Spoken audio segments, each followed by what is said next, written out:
trong đó muốn mò chè mình chỉ nằm đọc đó thì bé chuyện đó nó chỉ thật cái nó xì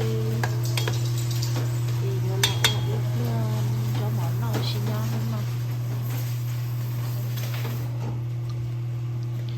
nên là nhìn dần cơ trong nó bé nhỏ kia bé tao chỉ mất da bé yên cùng có này nó cho nó im đi những kia nó nhầm mỏ nó do ứ nẻ đó nẹp không nó do nẻ đấy nẹp dẹp bánh cho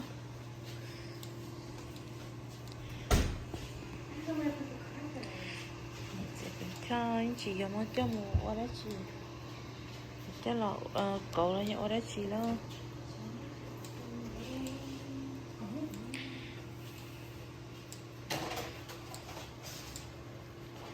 giọt cái gì ê tôi chỉ nói chị cho mấy cũng nhỏ rồi tôi chỉ ta chị bé chỉ nói cho bé nhóm bắt nó chị bé cứ chống cưng cầu đi thế nào cứ chống cưng cầu chỉ mất trong trâu ta thì ông nó thế nào bé tôi sẽ khí nó đó trong ta đi em chỉ mà bé kia xe đi cho nên sẽ chụp một cho nên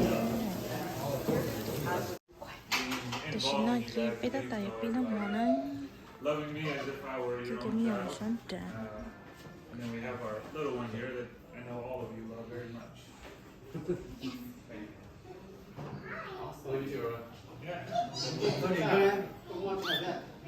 you have to introduce yours because this happened during her COVID too. Thì của trong sen đó nó làm ra cái lúc chế này cái lúc á thì cô tụi nó có con nè của yếm vào tới tuổi đấy là cái sự thì của cha to số này sẽ được cho tụi nó chỉ là để tôi số nè sẽ là như tôi số này sẽ được để nó làm ra cái họ và trước khi nó nói tại cái đấy rồi chỉ trước khi sẽ chỉ là trước khi sẽ là everything thì muốn đâu giả nó sẽ trong sen đó cái tôi xin chỉ của nó có chút sinh cấp rồi nó đi cái gì cho cái chơi rồi nó thì nó chỉ bỏ gì nó cái món nhau nó thì chỉ cái trong xe họ thì nè chừng nó cũng đỡ nè chừng qua lú chờ tôi bây giờ tôi chỉ đâu chỉ ok nè nó ok nhau ok nè chừng nè nhau trong đời bây giờ nhau thì nó cái chủ cũng nè thế cái món nó họ nó cái họ thì nó có hậu thế là cái giờ cho mình tôi mình rồi để chỉ bảo toàn phát triển nhiều xe là chỉ bảo toàn phát triển do thế đó chị nói chị cho mình tụi mình nhớ sự cái chủ nông nghiệp cho nên cho giàu thế cho chừng có nhiều sử dụng nữa and I'm glad Walter and his lover will be together pretty soon. Ông chị cho bà chị phú tôi chỉ được biết là nhỏ thế nên chị ta thấy này là niệm giải đó niệm giải chơi là tính chơi là tuần nào cho lia chỉ mua ra chị hết tôi chỉ cái con này thì cũng rong xe thì này cũng có rong mò tối dạ chị đấy vậy sợ cưng vào đi rong xe sắp làm nếu nên trong xe. Alright, I guess I'll say the last thing. So I know Sam and Adam's not here, but I really want to thank them for helping, us with our transition. That was a big relief for us. I want to say thanks to everyone that came and helped me move. That was a really tough job, but we got it done. I want to thank the family for continuing to be in my life, and I want to thank God that we have an opportunity to move closer to the family, and we have a new house. New kid, stuff with dogs. So it's been a blessing. So I just want to let everyone know I love you guys, and I'm glad you guys are always still, swinging by. I hope you guys can swing by more often now that I'm closer. Alright, that's it. 这个还这几个头发除了个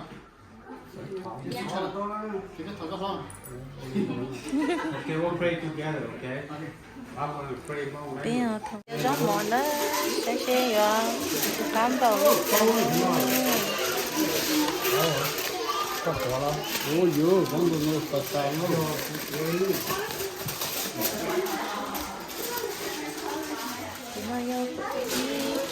thì nó do ở chị nó sẽ hở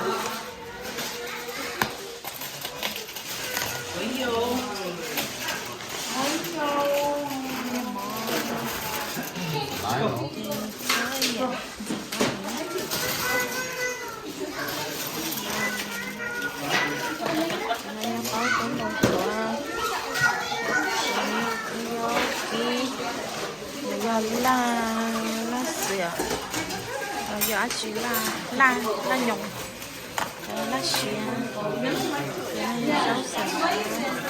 Alright, guys. Let's grab food. tám nhung là tám qua Let's go this way. In the evening now. bên qua là đồ sủi kỳ có cái chân Everybody eat. Chả gì hồi cháo có Come on, you guys. Sorry, where's the khác mic, nhau sir? Come this way.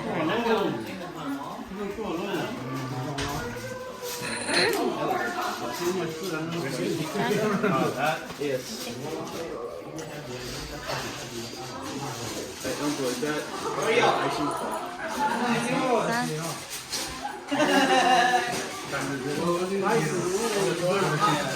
đồ món nọ nè là đồ món nọ dạ chẳng lấy kia nhỉ sorry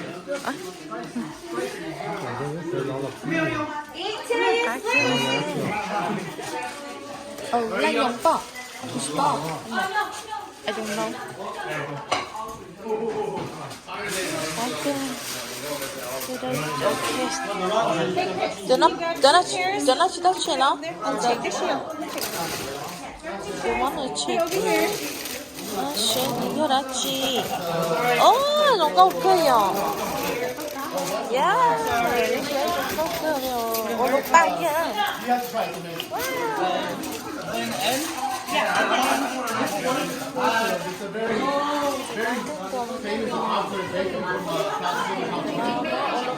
You want a big one?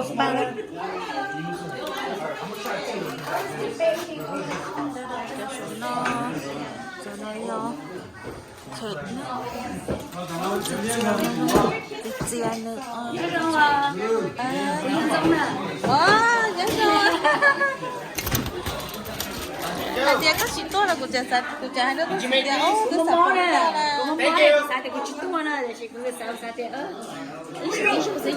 ya situ berarti siapa ya itu kau ya You were praising the Oh, okay. Well, you know, it's just a phone call away.